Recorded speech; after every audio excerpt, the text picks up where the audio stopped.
A metal storage unit on a June afternoon in Phoenix reaches 138 degrees Fahrenheit.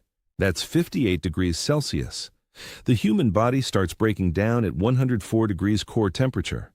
You don't need a heat wave to die in one of these. You need a bad afternoon and no plan.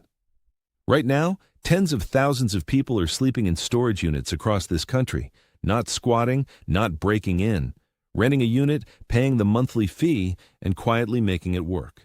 They have figured out how to manage the heat, how to keep the power on, how to stay invisible to the one manager who walks the hallway twice a day. And they are doing it for $80 to $200 a month in the same cities where a studio apartment costs $1,400.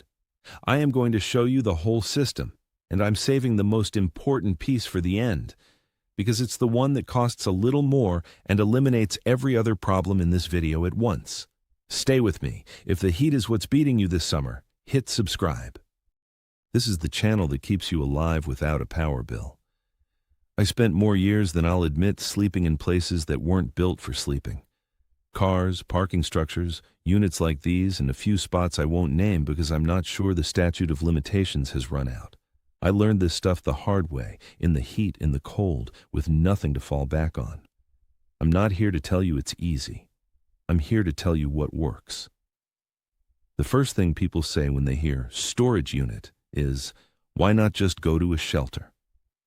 I understand why people say it, and I am not going to lie to you about where shelters are genuinely better. If you are in a medical crisis, a blizzard, a genuine emergency where the street is going to kill you tonight, a shelter is the right call. They exist for a reason. They save lives, full stop. But here's what the shelter system actually looks like in June. The federal point-in-time count in 2023 documented 653,000 people experiencing homelessness on a single January night. That number is widely understood to miss a significant portion of the unsheltered population. In major metro areas, emergency shelters turn away 30 to 50% of applicants on peak nights due to capacity. The ones you do get into have an intake curfew of 8 to 10 p.m., and they put you out at 6 in the morning. No daytime access, no place to leave your belongings safely. If you work an evening shift, you miss intake entirely. If you have a dog, you are turned away at the door. If you and your partner aren't the same gender, many facilities split you up. A shelter was designed for acute emergencies, not for 3 months while you stack a deposit. For the long game, while you're working and rebuilding and waiting for something to open up, it doesn't function. That's not cruelty. That's just what the system is built for. So here's the real question. How does a metal box in June sun become anything other than a coffin? The answer is physics. And the physics is simple enough that anyone can follow it. Think of your body as a candle. The storage unit is a glass jar placed over it. Without airflow, the jar fills with heat and stays there. The jar doesn't cool on its own. So you have to do 3 things. Block the heat coming in, pull the heat out, and speed up how fast your own body releases it. That's the entire system. Every piece of gear in this video is doing one of those 3 jobs. The hot metal door is a radiator pointed inward. Radiant heat is light energy that converts to heat on contact with the surface. A reflective foil barrier on the inside of that door reflects 95 to 97% of that radiant energy back before it ever enters your space as heat. This is the same physics behind NASA space blankets and the radiant barrier in your attic. Not a trick, not improvisation, physics. Evaporative cooling uses the same process as sweating.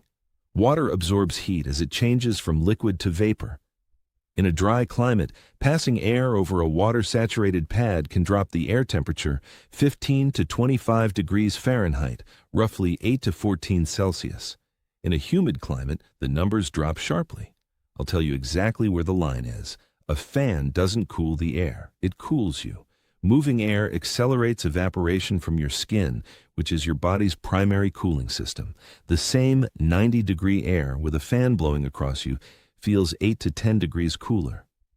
In a storage unit in June, that is not a comfort preference. That is the margin between surviving the night and not. Now let's build the thing. The first decision you make before you move a single item into a unit is which unit you rent. This decision determines everything else. There are two categories of self-storage facility. The first is the metal outdoor drive-up unit, rows of roll-up doors baking in the afternoon sun, the ones you've seen from the highway. A metal outdoor unit in direct June sun reaches 118 to 140 degrees Fahrenheit inside, 50 degrees Celsius at the low end. This is the environment people die in. The second is the indoor concrete facility. You walk through a hallway to access your unit, concrete and masonry walls, no direct sun contact.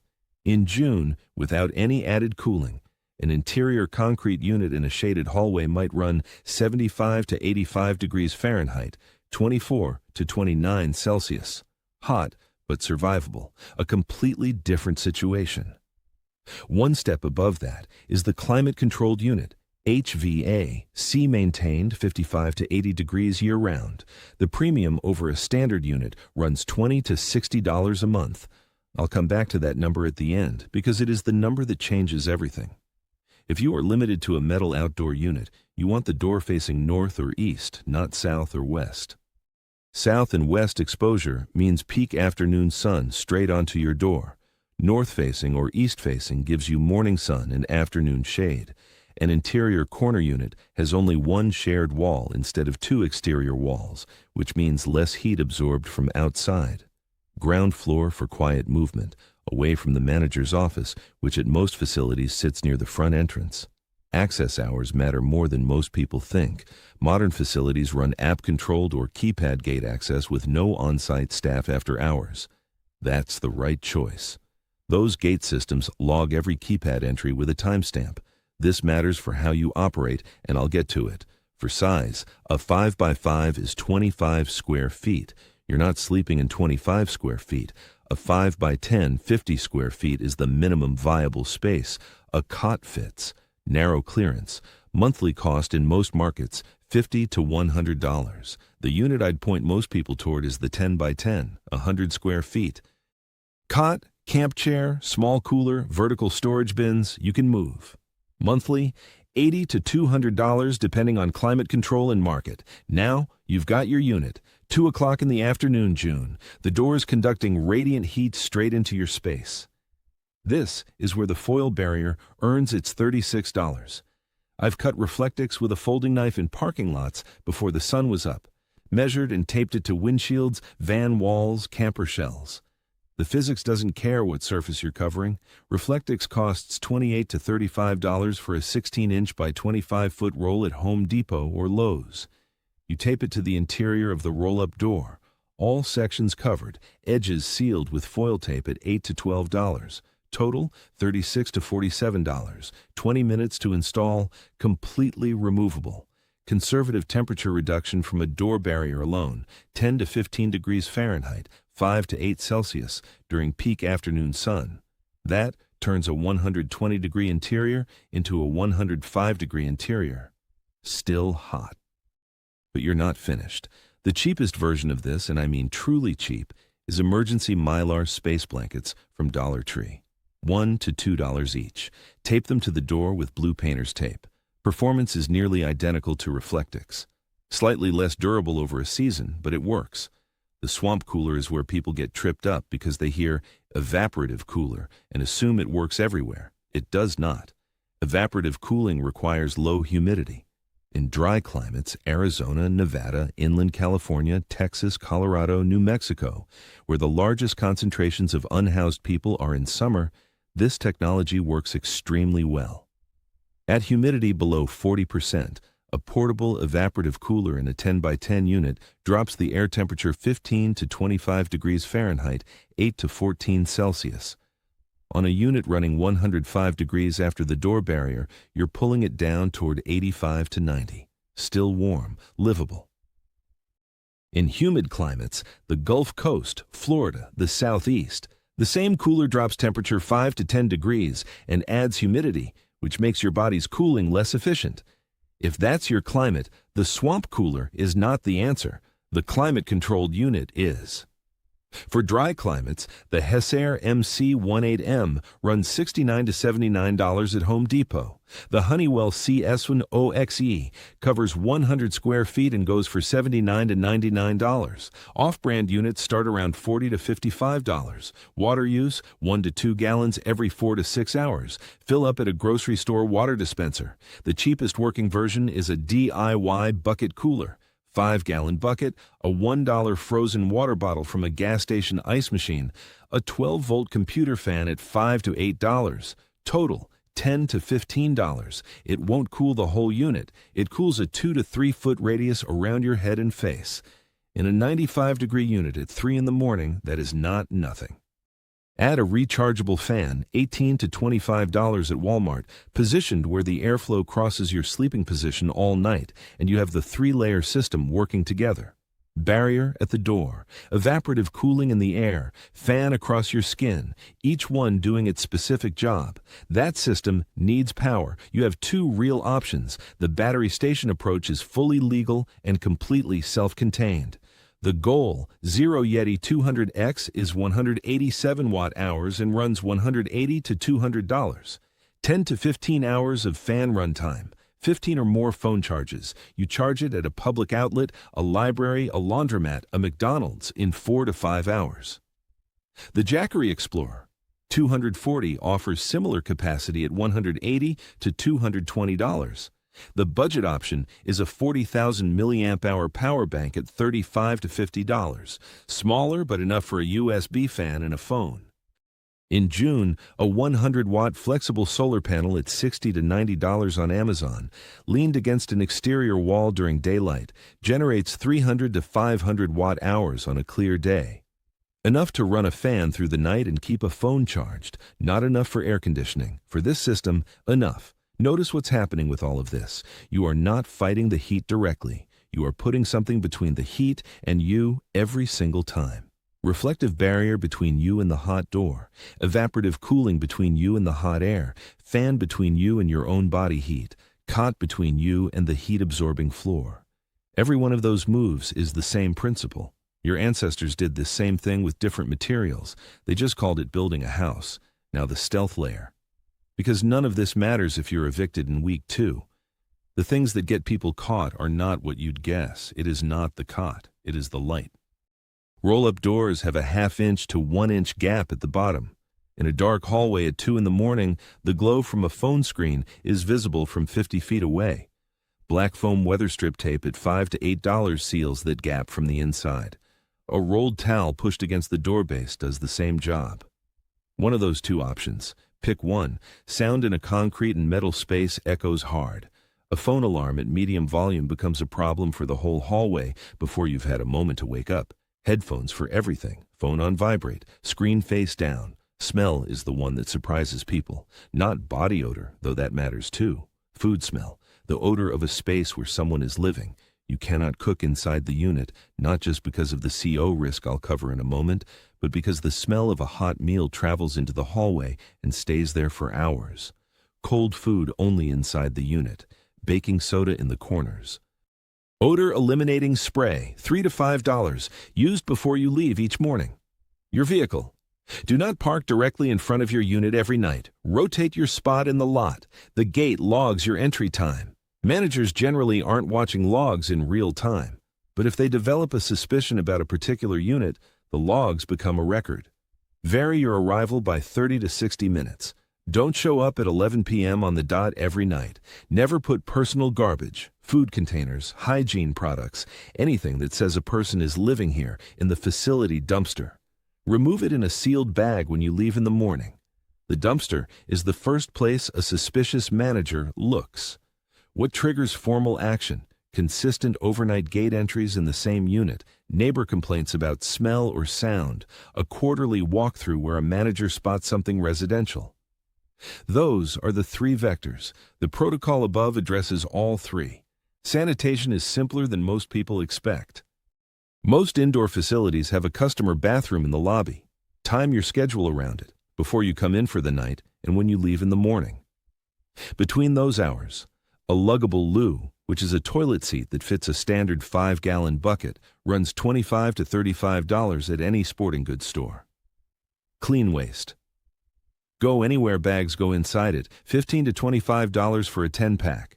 They gel the waste, neutralize odor, and are rated for landfill disposal. 1 bag per use, sealed in your trash bag, removed in the morning. Water, a 5-gallon jug from Walmart at $8 to $12. Refill at grocery store water dispensers for $1 to $2. 2 to 3 days of drinking water and hygiene. Baby wipes in bulk, $5 to $8 at Dollar Tree. The people living out of vans and vehicles have been running this system for years. It is not a compromise. It is the method. Get off the floor. A Coleman folding camp cot at $35 to $55 gets you 6 to 8 inches off the concrete. By late afternoon in a sun-exposed unit, the floor is not cool. It has absorbed heat all day. Sleeping on it puts you in direct contact with that stored heat, and your body conducts heat faster than air does. Cot on top of a foam sleeping pad, fan at sleeping height, aimed directly at you. That is the sleeping setup. There are 50,000 or more self-storage facilities in the United States. The industry generates $39.5 billion a year. Billion. Average occupancy runs 92 to 95%. A 10 by 10 unit at $150 a month costs the operator roughly $12 to $20 a month to maintain. The margins are not small.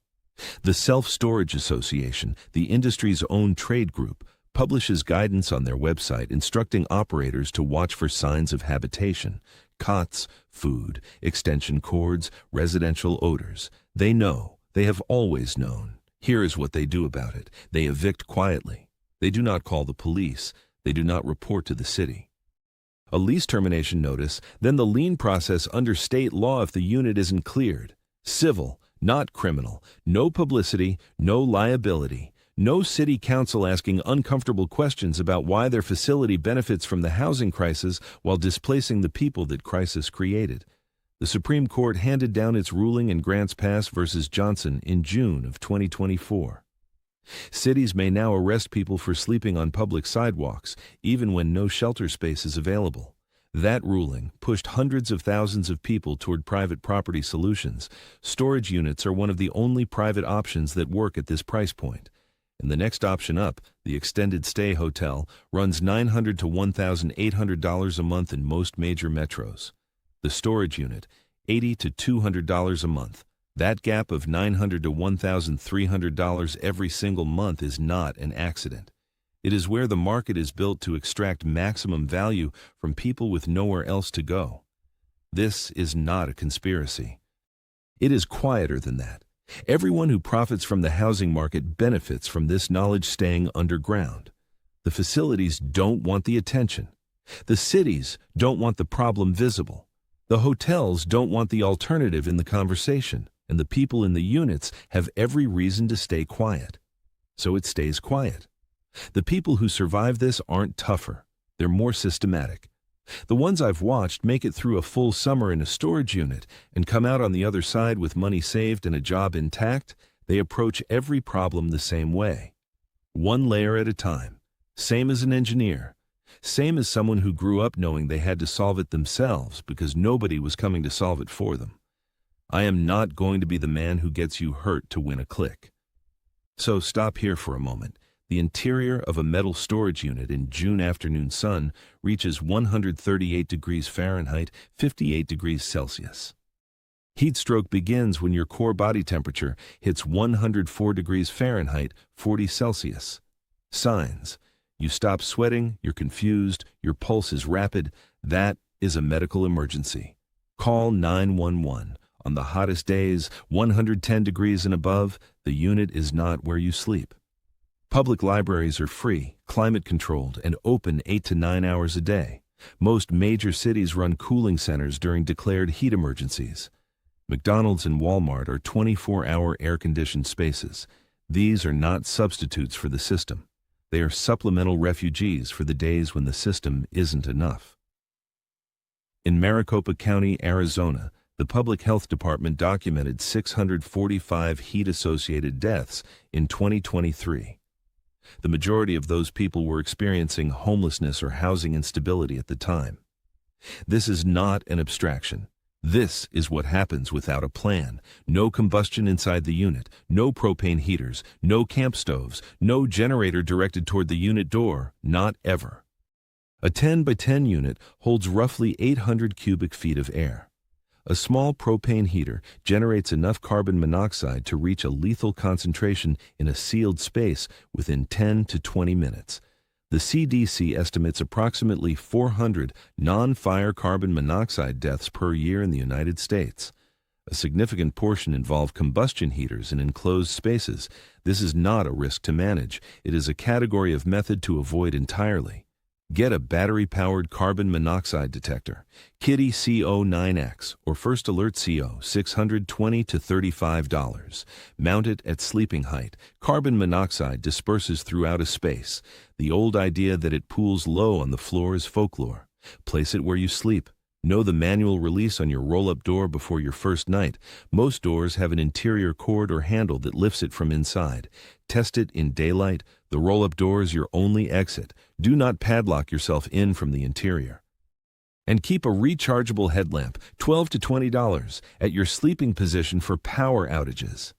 You've seen the videos where someone sets up a camp stove inside a storage unit to make a hot meal. Don't. The CO issue stands, and there's a second problem.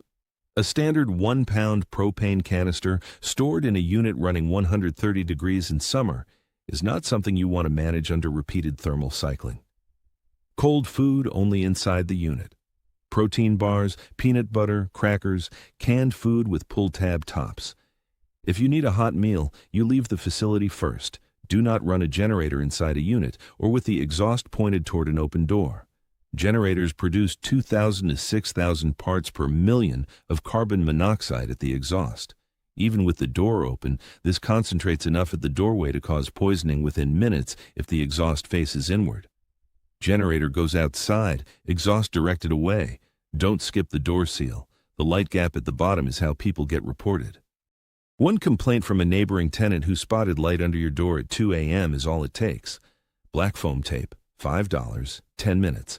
I know what some of you are thinking. This is a lease violation. You're right.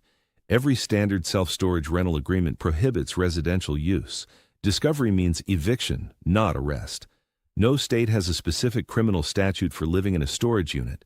The criminal exposure, if you refuse to leave after being asked, is trespass, typically a misdemeanor, typically a $200 to $1,000 fine. The Supreme Court says you cannot sleep on the sidewalk.